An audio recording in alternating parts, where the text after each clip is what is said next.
For USCFootball.com, I'm Jack Smith, alongside Connor Morrissette for instant analysis from USC's Wednesday practice of Oregon Week. Connor, Caleb Williams told us today the focus is focus for USC going forward. What were your practice observations from today, as well as some of the interviews from after practice? Not a whole lot of practice observations. Zachariah Branch was still fielding kicks, and he would fair catch the kicks, which leads me to believe USC is still going to do that against Oregon. For the people who watch every week, this is me repeating myself, but we can only watch about 5 to 10 minutes now, and it's just warm-ups and stretching, and then during warm-ups they do the kick and punt returns. So that's really all I have this week. Not a lot to focus on during the initial portion of watching practice. But talking to Caleb Williams today, he was very transparent about everything that he's been going through with the team having 3 losses, the criticism that has come upon him for showing emotion, as well as dealing with mental health and still wanting to be himself despite criticism. So what did you gain from talking to Caleb today? I asked him how has he blocked out all the noise that has come with everyone having an opinion about him crying in his mom's arms after USC lost to Washington. I went to a wedding last weekend, Jack, and a lot of people I talked to, knowing I do what I do, they were just like, what do you think about this? And it just seemed like the biggest talking point in sports earlier in this week. So I'm sure Caleb heard a lot of people's opinions, and it's got to be so tough to block out. And instead of answering how he's blocked it out, because I think he just does an excellent job of doing it anyway, he just talked about how he wants to always be himself and doing what he did. He had no regrets, and like the touch of his mother really just made him weep after a season that hasn't gone according to plan. And he's gotten a lot of criticism because, like, football, you got to be tough. But to me, I think he's just such a guy who people, once he's on your team, like all the outside noise is the outside noise, but once he's on your team, there's a reason he's so beloved by the coaches here and his teammates. I feel like once he goes to the NFL, his talent, of course, people love that, but he is unapologetically himself. And I think in a world of people, trying to be fake a lot and trying to be maybe even macho on the football field, people are going to see that and respect that and like that. And I think that's a big pro. People have said it's a con. You can't, there's no crying on football. He looked weak. I didn't see it that way. And to hear him sort of double down on that today, I thought that was awesome.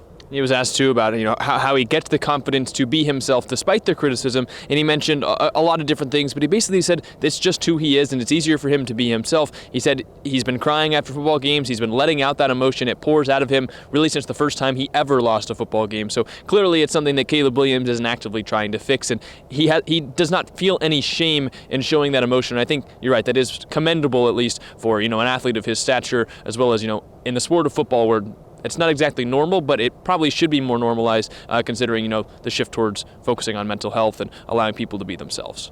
I do think a lot of people do cry after tough losses, and it's just not public. So I think that's a big struggle that he has. The fact that you tweeted about it, just who was at ESPN, ABC, they stayed on that shot for a long time. And I think USC fans will have to deal with that image of every time there's a bad loss, like, that's sort of the gift or the mean and of course Caleb will have to deal with that for a long time. So I don't think he's the only one crying after a football game per se, but to have that be so public is something he's going to have to deal with, and the whole USC fan base I think will have to deal with for a long time. Caleb, I think, is well equipped to deal with that, though, and seems like he's on to the next thing already. I don't see that really bothering him or really having any effect on his career or his game this weekend going forward. Maybe people will trash talk him a little bit, like say, hey, you were crying last week. I don't know. I just think he's moved past it.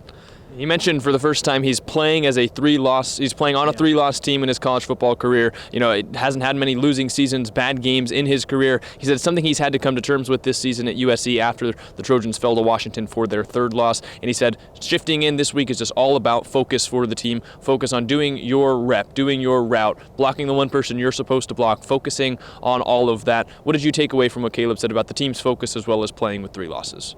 Thought that was interesting. He said it's been challenging, like you said, and yeah, they're focusing on this week. It's a 1-game season. He kept saying 1 game at a time, and to me, I don't know if this really means anything about his play, but I thought he was like the most open he's been today. It seemed like kind of like a weight's been lifted. Again, yesterday we talked about how the firing of Alex Grinch, will that lead to a spark? Maybe, but you're going up to Autzen, and that's a really tough place to play, so will the weight being lifted off of Caleb Williams' shoulders really help USC that much in a tough place to play against a really good team? I don't know. We'll see. And does that even really mean anything in terms of what he's going to do on the football field? That remains to be seen. I just thought that was interesting because sometimes he's been a little closed off with media members, and today just seemed open and kind of like, hey, this season hasn't gone according to plan. I'm just going to talk about what I want to talk about and open up more. I thought that was cool. And yeah, they're focusing, of course, 1 week season. He's never been on a 3-loss team before. It's a good interview. You should check it out on our YouTube page. Yeah, this isn't the way the Trojans or Trojan fans would have wanted it, but the burden of expectations, the burden of pressure has certainly been lifted against USC, so maybe that is the weight lifted off his chest. And you also had the firing of Alex Grinch, so maybe it's a spark for this team. A new look, fresh look. They're, I think, Oregon is favored by 15.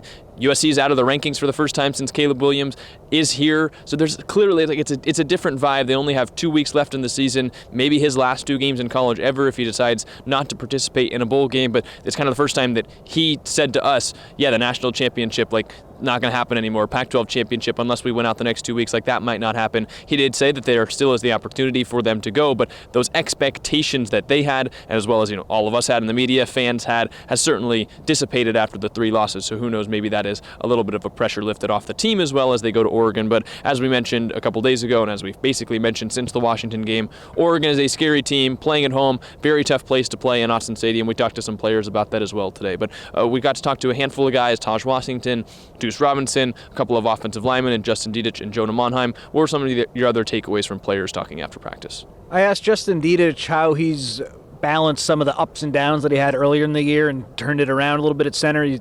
We all saw it, a few penalties, whether it's holding, whether it's false starts, snap infractions. He's cleaned those up, and he's had a good couple of weeks. And he said he's just been more confident, especially now that the offensive line has made those 2 tweaks that Josh Henson made with Mason Murphy coming in and Jarrett Kingston bouncing out to right tackle. So it seems like that group is really together. And against Washington, that was the unit that played the whole game. There were no other rotations. Michael Tarquin had been coming in prior games as a rotational piece. That didn't happen. So I just think he's more confident, which is great to see, because Justin Dedich, he's one of those guys, he was the number 1 ranked center in his class, but he hadn't really played a whole lot of centers. So he was rusty at his natural position, which sounds kind of weird to say. It's the truth. And he's been bouncing back, so that was great. In terms of just the vibe of the team, he said, and everyone sort of said this on offense, it was offense day, so we didn't talk to any defensive players, just how have they seen the defense respond. Everyone's just sort of talking about how this is part of the business, Alex Grinch being fired, the guys are handling it well, they're ready to go, we're focused on Oregon. A lot of stuff you'd expect him to say. Yeah. Speaking of bouncing back, I got to talk to Deuce Robinson, of course, who's played wide receiver for USC, but he played a bigger role on special teams this past weekend. I asked him about the mindset that allowed him to go out there after a big drop on offense that might have been a touchdown on USC's second offensive drive. He then proceeded to block the punt, and he said really he credited his teammates for coming over. They were talking to him on the bench after the drop. Caleb Williams went up, talked to him one-on-one. They were all saying, hey, go get the next one, make the next play. He went out there. He said he saw the lane open up. He went for it and ended up with the first punt block of his life, as he told us. So he was excited to make that play, and he's just so awesome to talk to every time we do get to talk to him. He said he got back in the batting cages for baseball, since the last time we talked to him, which was in early September. So he's still planning on playing 2 sports. So it was really nice to talk to Deuce Robinson. The other big topic today was the trick play that allowed Taj Washington to score a touchdown off the Zachariah branch. Flea flicker off of his own reverse. There were a bunch of different people talking about it. I thought the main highlight was Austin Jones saying it didn't work in practice all week. Every time they tried it in practice, it didn't really work. There were these, small things that went wrong that they had to tweak. So I thought that was really funny. A play that, worked out very well for USC in the game did not work for them once in practice. Zachariah Branch mentioned that too, and on the interview that Ryan and Shotgun did, he talked about how he was nervous the pitch went went bad, and he messed that up. But yeah, it all went according to plan. I got a kick, Jack. You asked Austin Jones, do you want Lincoln Riley to call up one of those plays for you? And he was like, whatever he says goes. So I thought that was interesting. But yeah, the bravery to call a play that doesn't work in practice all the time, that's as crazy as the one USC did, and to have that work. I said it on the podcast today with Ryan, in a season that hasn't really gone according to plan, that's one thing that I think fans should sink their teeth into and believe in. Yeah, Lincoln Riley, he's had some issues this year coaching USC, but he's capable of drawing up some incredible plays. You never really know what you're going to see on offense, and there's a reason he's here. It's for plays like that. Did you have any other big takeaways as we kind of wrap this one up? Dennis Simmons said Michael Jackson's leg had been bothering him. I know a couple weeks ago Michael Jackson's dad tweeted something out that made it sound like maybe his career at USC was over, maybe not. It was a little bit unclear, but it sounds like Dennis Simmons is expecting Michael Jackson, if he doesn't return this week, to return at some point. Just that it's been a leg thing. He was here at practice, so I don't think anything nefarious is really going on there right now. We'll see what plays out after the season. I thought that was interesting. And then he talked about how I asked him, with the staff shakeup, how has the staff responded this week? And he said, we got a game Saturday. No one's really thinking about that.